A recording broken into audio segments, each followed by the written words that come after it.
If you think the 24-hour of Le Mans or the World Rally Championship are tough motorsport events, then the original Paris-Dakar Rally, as it was known before it lost to Paris and moved to South America, was different gravy, more ultramarathon or sick SAS survival trial than motor race. The longest, the 1986 event, was won by a Porsche 959, and that car covered more than 12,500 miles, with more than 4,000 of those on at-speed competitive stages. In the early years of the Paris-Dakar, the ratio of starters to finishers was incredibly low. People got lost, people lost their lives, cars, trucks and racing motorcycles got smashed to bits. The Paris-Dakar was so tough that when its most successful competitor, Stefan Petterhansel, scored the last of his 6 wins on motorcycles, he was so relieved to have finished that he wept with relief. He wouldn't have to tackle the event on 2 wheels again. The Paris-Dakar was tough for lots of reasons, not least the sheer scale of the challenge. But it's the terrain that made it uniquely formidable. The wide open spaces of North Africa are a beautiful blank canvas of a playground, but a spectacularly unforgiving one. A vast wilderness of razor-sharp rocks, shifting sands, and towering dunes. And then there were the man-made risks of terrorism, of kidnap, and of unexploded landmines. And yet here we are in Morocco, a regular on the route of those early Paris-Dakar years. Dakar itself is about 1,800 miles away, but the Porsche 911 Dakar is right here. And really, what a place to bring a rear-engine sports car. On paper, the Dakar, while costing £173,000, is little more than a 4-wheel drive, jacked-up version of Porsche's rear-engined icon. Surely it doesn't stand a chance of getting through here unscathed. This is a place that humbles Land Cruisers and defeats Defenders. What chance does a delicate 911 have? So before we break it, let's have a quick look around the 911 Dakar before we head into the dunes and, well, bring the rest of it out with a dustpan and brush. So it's the 992 based on a Carrera GTS. We've got the familiar 3-litre twin-turbo flat 6 in the back, good for 473 horsepower in this car.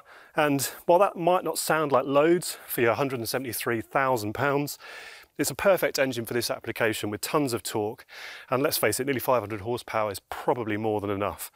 That's hooked up to the 8-speed PDK gearbox and a limited slip diff. And then as we move through the car, you'll notice the ride height. This is one of Porsche's worst kept secrets, this car. It's actually been in development for about a decade, and we're seen regularly in spy shots in the last couple of years, and you can put as much camouflage as you like on it, but you can't hide the fact that it's sitting so high. So 50mm higher than a GTS, with another 30mm from a lift kit that actually takes the lift kit from the standard 911 on the front and adds one to the back. Suspension itself is 50% lower on spring rate, so quite a bit softer than a standard 911 GTS. And then you've got the bespoke, specially developed Pirelli Scorpion tyres, which look cool as and work beautifully out here. They're a bit smaller than a GTS, so GTS is 20-inch front, 21-inch rear. We've got 19-inch front, 20-inch rear here. And then the 911 Dakar basically plunders the best of the Porsche 911 parts bin to create this pretty exceptional car. So Porsche wanted to lose the front central radiator to get more front ground clearance, so they've gone for Turbo S side radiators, which have got more capacity, keep the engine cooler when you're working slowly through the dunes. You've also got the uprated cooling fans from the Turbo S to bring that cooling air through the car.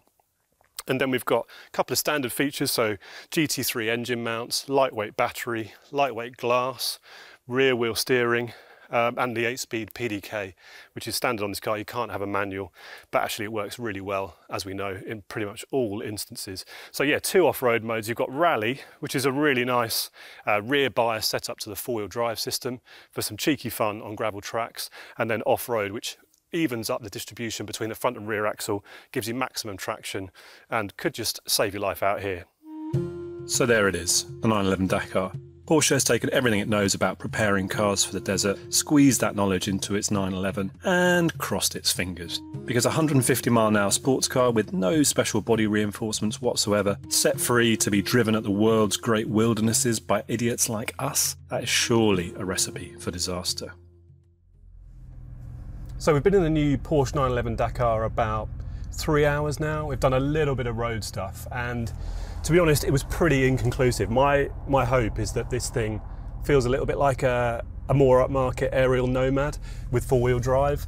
That thing is just so much fun. And the weird thing is, in its off-road trim, it's really fun on the road. So because it's got the low grip tyres, the off-road bias tyres, and the soft Fox shocks, everything moves, everything happens quite slowly, and it just makes it so much fun to exploit on the road. The Porsche might be like that, but the route so far hasn't really given us a chance to find out. But we're still on a mission to try and give it a pretty hard time. So here we are in the sand dunes, making the most of the four-wheel drive system. So obviously Porsche and four-wheel drive pretty synonymous with each other now, but wasn't always the case. So started developing the system in the early 80s. Won a Dakar rally with it in 1984, and then obviously brought it into production with the 964. Here, it's one of the 911 Dakar's secret weapons. The 911 has a number of key USPs, the versatility of its package and its prolific motorsport career being just two. Sweetly integrated four-wheel drive is another. The system has been with the 992 since launch, and it's undetectable most of the time, coming into play only when you need it to bail you out, with its rear bias drive when either the grip dries up, the weather turns awful, or you've been really ambitious with your throttle foot. So in terms of being unbreakable, it is doing amazingly well for a sports car in the desert. We've got full underbody armour, obviously. We've got the ride height increase, so 50mm higher than a 911 GTS, and then another 30mm on the lift kit. So far, touch wood, we've managed not to get stuck and not to break anything. Now, that I think is pretty amazing going, given the terrain and given the nature of the car. But it's, you know, perhaps not such a surprise, given Porsche's attention to detail when they develop this stuff, and also, as we say, the Dakar heritage. Let's talk a little bit about the interior. So when you first get in, you think nothing's changed, and then you begin to notice some of the details. So you've got a limited edition numbered plaque, obviously, saying 911 Dakar on the dash. You've got these incredible carbon fibre bucket seats, and honestly, you wouldn't want to be without them. Certainly not when you're doing this kind of stuff. You've got this lovely Alcantara wheel with centre stripe, obviously. Got to have that centre stripe. And yeah, that's pretty much it, other than this cage and harnesses which come as part of an optional sport package available in the UK, but not in all markets. So yeah, it feels, well, it just feels 992, but very nice 992. And there's absolutely nothing wrong with that. So what on earth is this car for? I mean, if you live in Morocco, I think, or California, or Mexico, or, you know, Bahrain, I think it's pretty obvious what it's for.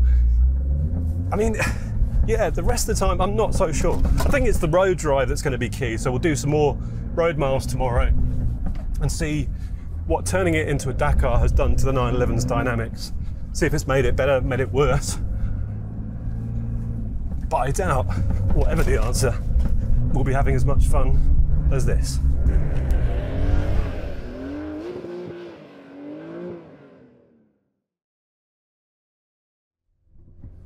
So yesterday in the dunes, we had a good go at trying to stop the 911 Dakar in its tracks, surfing those huge banks of sand, but it got through it just fine. But that was in rally mode with the more rear biased drivetrain and having a right laugh, steering as much with the right foot as with the steering wheel.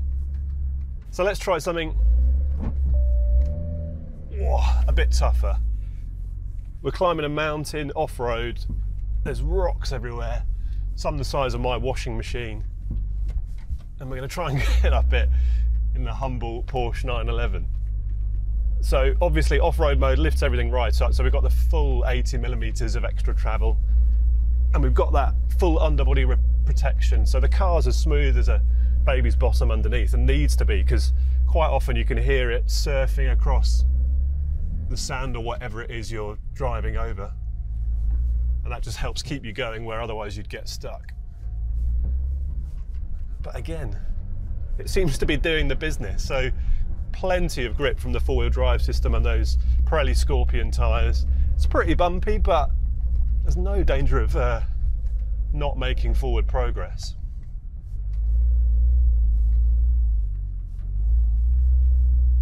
And it is absolutely beautiful. I don't know if you can see much of what we're driving through, but it's that early morning light in Morocco over the dunes and the mountains, and it just looks incredible with the dust billowing off the car. So yeah, a bit more gradient again here. Trying to balance the speed between fast enough not to get stuck and slow enough not to bang bits of car that don't want to be banged off the landscape.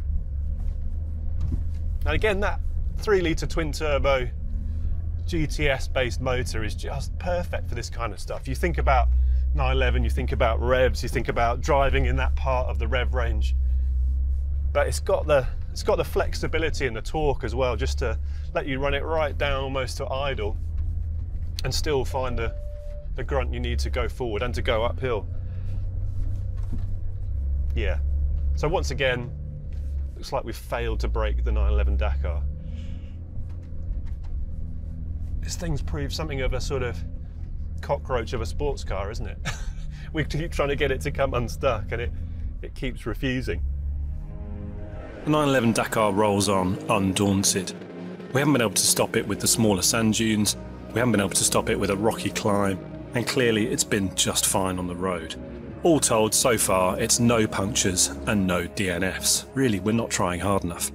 But there's one last chance. We're into the biggest sand dunes now, some of the biggest in Morocco, and therefore the Sahara. Surely here we can get it at the very least beached up to its axles, if not actually knock a few bits off it.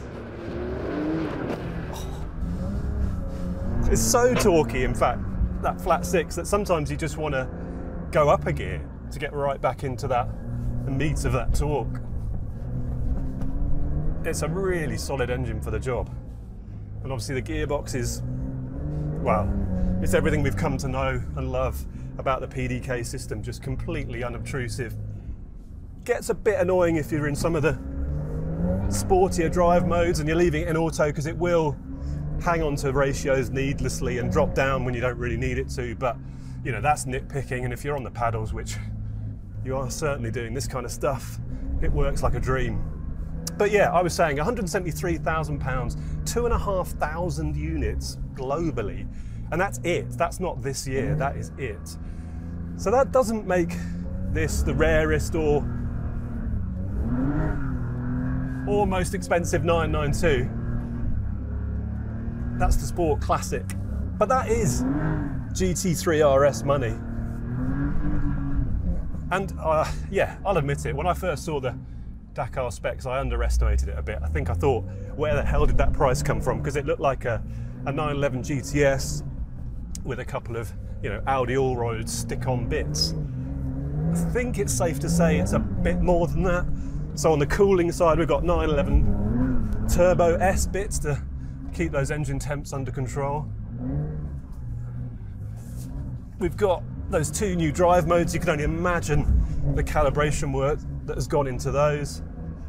You've got the underbody kit. You've got some amazing liveries. I mean, the Rothmans inspired look is just fantastic in the blue and the white and the gold. But then it's also about 18.5 grand. But I think it's safe to say, based on evidence of previous limited edition Porsches, this thing is going to be a pretty safe place to put your money and then watch it multiply, more than likely.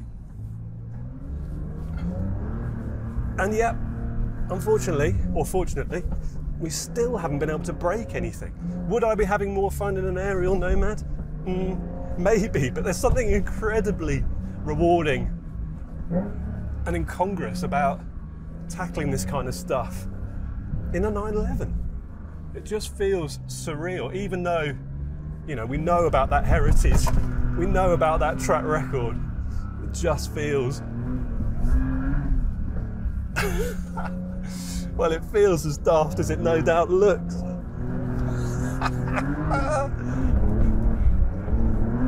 Yep, GT3 RS money, but am I having as much fun as I would be going around Silverstone in a GT3 RS? Almost certainly. I might be having more, but whisper it, just whisper it. Ultimately, the 911 Dakar is more than a little irrelevant. A tiny production run that's already all but sold out, you certainly won't find them clogging up your local Porsche Centre showroom. But that's hardly the Dakar's fault, and we probably could have guessed at a limited run. Porsche does many things well, and ensuring supply is outstripped by demand is just one of them. But that shouldn't detract from the fact that this is a brilliant car and brilliant fun in the right context. And it's also proof of a concept that didn't look to make a whole load of sense when we first saw it. If you've got an off-road playground to take advantage of, then bizarrely the 911 Dakar is absolutely up to the job. We're still no closer to knowing what the Dakarification of the 911 has done to it as a sports car on tarmac, but through terrain that's a bit more interesting, well, this thing can go there. Not just in one piece, but at speed and with the kind of dynamic flair that, well, we're used to from a 911 and that puts a great big smile on your face.